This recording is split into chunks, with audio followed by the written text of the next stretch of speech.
Hello everyone, welcome to Fivers. तो आज की इस वीडियो में हम देखेंगे इनपुट फंक्शन क्या होता है और उसके बाद हम देखेंगे इंटीजर फंक्शन के बारे में, फिर जानेंगे अरिथमेटिक सिंबल्स के बारे में। तो ज़्यादा कुछ हार्ड नहीं है, बहुत ईजी है पाइथन में इनपुट लेना। तो वो मैं आपको बता देता हूँ। इनपुट क्या होता है? अगर हमने यूज़र से कुछ लेना हो, डाटा वगैरह, तो उसको इनपुट कहते हैं।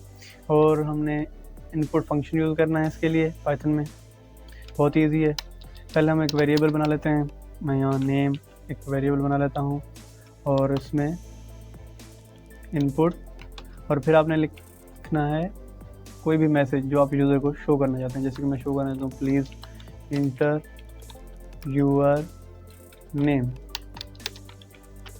तो ये मैंने लिख दिया। अब हम इस वेरिएबल को प्रिंट भी करवाएंगे ताकि हमें आउटपुट में शो हो। और नेम लिख दिया। अब इसको हम रन करते हैं तो हमारा आउटपुट शो हो जाएगा। अब ये क्या लिखा है मैंने, जैसे कि इनपुट फंक्शन या इंट फंक्शन, तो ये कमेंट्स हैं, पिछली वीडियो में हमने डिस्कस किया था इनके बारे में। तो ठीक है, अब हम लिखते हैं यहाँ पर नेम, जैसे कि मैं लिख देता हूँ हेवल, और अब ये हेवल प्रिंट हो गया। यहाँ पर थोड़ा सा मैं इसको ऐसे लिख देता हूँ ताकि ये बेहतर लगे। तो अब फिर से रन करते हैं और अब हम यहाँ पर लिख देते हैं हेलो। तो देखें हेलो प्रिंट हो गया। अब आप यूज़र से कुछ भी डाटा इनपुट के ज़रिए ले सकते हैं। अब बात करते हैं कि इंट फंक्शन। पहले मैं इसको कमेंट कर देता हूँ, // कंट्रोल +/ दबाएंगे तो ये कमेंट हो जाएगा। अब देखते हैं इंट फंक्शन क्या होता है। इंट फंक्शन किसी भी हमारे नंबर वैल्यू को जो स्ट्रिंग में होती है उसको इंटीजर में कन्वर्ट करती है। फॉर एग्जांपल हम यहाँ पर नंबर 1 और उसमें ले लेते हैं इनपुट, और मैं यहाँ लिख देता हूँ प्लीज़ इंटर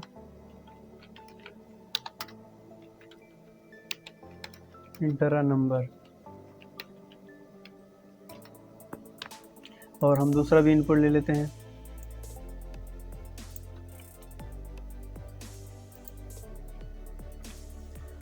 और इस वेरिएबल का नाम देते हैं हम नंबर 2।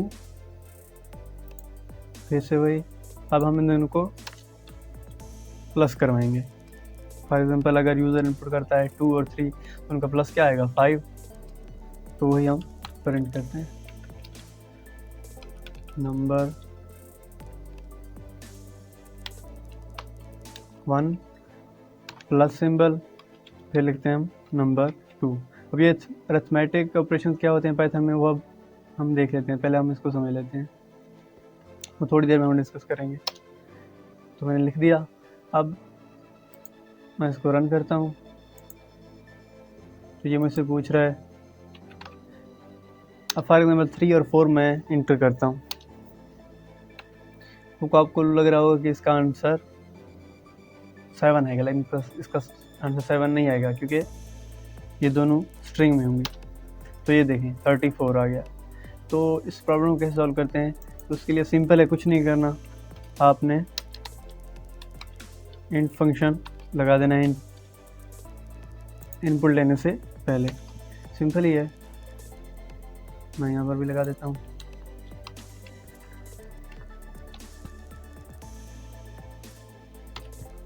और अब अगर हम इसको रन करेंगे तो ये हमारा आंसर सही प्रिंट करेगा।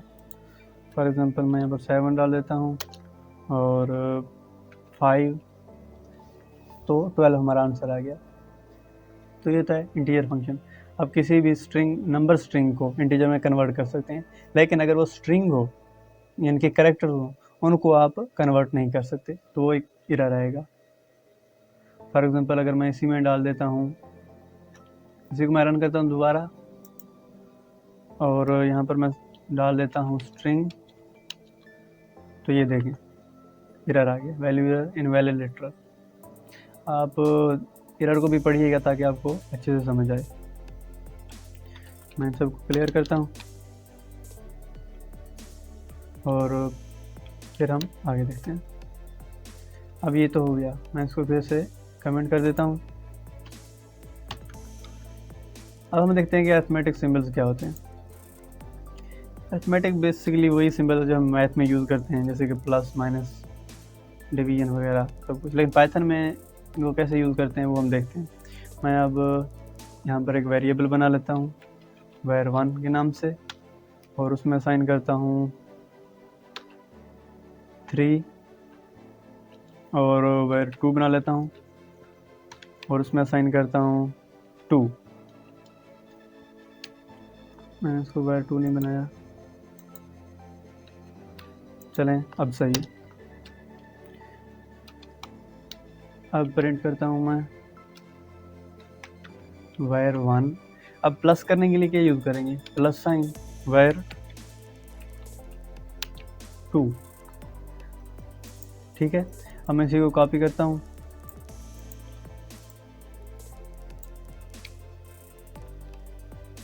और हम इसी को पेस्ट कर देते हैं।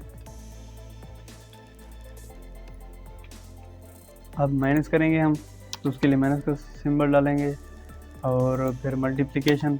वैसे मल्टीप्लिकेशन तो हम ऐसे लिखते हैं, पर यहाँ पर स्टार ऑपरेटर यूज़ करना पड़ता है मल्टीप्लिकेशन के लिए। अब यहाँ पर डिवीजन के लिए वही फॉरवर्ड स्लैश।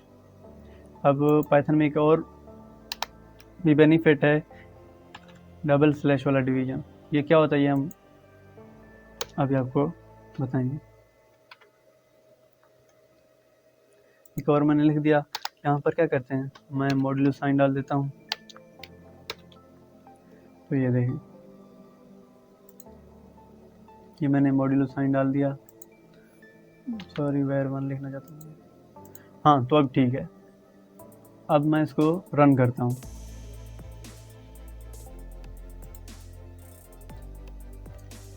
मैं इसको ऊपर कर लेता हूँ। अब देखें, var1 var2 इनको अगर प्लस करते हैं तो आंसर क्या आता है 5। अब माइनस करने से 1 और मल्टीप्लिकेशन 6, बिल्कुल वैसे ही जैसे हम मैथ में करते हैं। और डिवीजन 1.5, लेकिन अब 1.5 के बाद जो आंसर आ रहा है वो 1 आ रहा है। तो ये क्यों आ रहा है, ये डबल फॉरवर्ड स्लैश की वजह से। डबल फॉरवर्ड स्लैश क्या करता है, ये जो हम पहले वाला तकसीम करते हैं ये हमें फ्लोटिंग पॉइंट में भी आंसर देता है, लेकिन जो ये डबल फॉरवर्ड स्लैश यूज़ करेंगे तो ये हमें इंटीजर में ही डिवीजन करके देगा। यानी कि ये रिमाइंडर जो बचता है उसको ये डिवाइड नहीं करता, ये डेसिमल प्लेस से आगे जो भी होंगे उसको हमारा आंसर देगा। जैसे कि 1 है तो इसने 1 दे दिया। अब दूसरा, यहाँ जो हमने परसेंटेज वाला साइन यूज़ किया, इसका क्या मतलब है, इसका मतलब होता है कि रिमाइंडर, यानी कि रिमाइंडर कैसे फाइंड करते हैं। इसको मॉड्यूलो ऑपरेटर भी कहते हैं, और इसके और भी बहुत फंक्शन है, लेकिन इसमें हम सिर्फ यही देखेंगे कि ये रिमाइंडर को फाइंड करता है। तो इसका रिमाइंडर कितना आएगा, 2 और 3 और 2 को तकसीम करेंगे तो कितना रिमाइंडर आएगा 1। तो वही उसने हमें प्रिंट करके दे दिया। अब अगर हम यहाँ पर कोई वेरिएबल चेंज कर देते हैं, जैसे कि मैं 3 की जगह यहाँ 2 ही कर देता हूँ। मैं बहुत ही सिंपल रखा हूँ चीज़ों को ताकि समझने में आसानी हो। तो अब देखते हैं आंसर, 2 + 2 4, और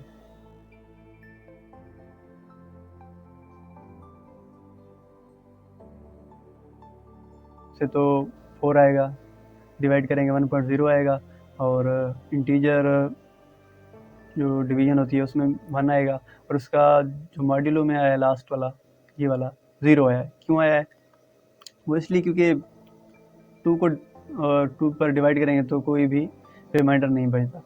अब एक और हम देख लेते हैं कि इसमें हमने अगर एक्सपोनेंट यानी पावर लेना हो तो उसको कैसे करते हैं, var1। अब डबल स्टार आपने यूज़ करना है, और उसके बाद अगर आपने स्क्वायर लेना है तो 2, अगर क्यूब लेना है तो 3, कोई भी वैल्यू आप यहाँ पर लिख सकते हैं। तो var1 में क्या है, 2 है, तो इसका आंसर 4 आएगा। तो ये देखें, ये 4 आ गया। बाकी सब कुछ सेम है जैसे कि मैथ में आप करते हैं, और जो पेरेंथेसिस में होगा उसको हायर प्रायोरिटी दी जाएगी। ये प्रेसिडेंट्स के रूल्स हैं कुछ, प्रेसिडेंट्स, हाँ कुछ ऐसा ही है। आई थिंक मैं इसको सही प्रोनाउंस नहीं कर रहा। तो आज की वीडियो में इतना ही। थैंक्स फॉर वॉचिंग, मिलते हैं अगली वीडियो में।